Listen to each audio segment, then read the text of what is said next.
Alors, Michael Masi explique pourquoi Hamilton n'a pas été pénalisé pour sa marche arrière. Alors qu'il prenait un tour à des retardataires, Russell et bientôt son équipier Bottas, Hamilton est parti à la faute, en sortant dans un bac à gravier au virage 7.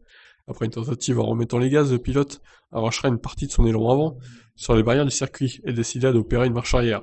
Et c'est là que naît la controverse. Alors, beaucoup ont dit Hamilton il est jamais pénalisé, il aurait dû être pénalisé pour sa marche arrière. Beaucoup se demandent pourquoi Hamilton n'a pas été pénalisé suite à sa marche arrière effectuée pour regagner la piste. Dans l'inconscient collectif, cette manœuvre est interdite. En fait, il n'en est rien.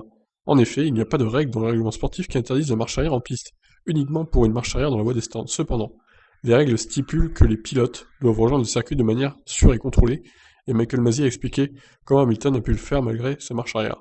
Je pense qu'en regardant l'incident, en faisant marche arrière depuis le bac à gravier jusqu'au bord du circuit, en écoutant la radio de Lewis entre lui et son équipe, ils l'ont absolument conseillé tout au long de l'endroit où c'était.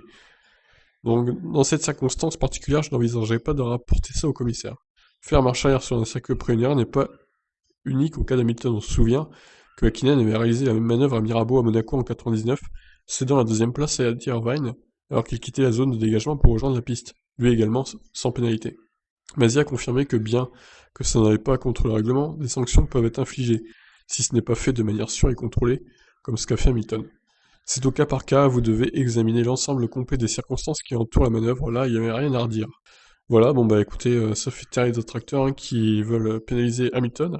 Qu'est-ce que vous en pensez alors vous? Est-ce que vous pensez que la marche arrière de Hamilton aurait dû être pénalisée ou pas du coup? Allez, ciao ciao.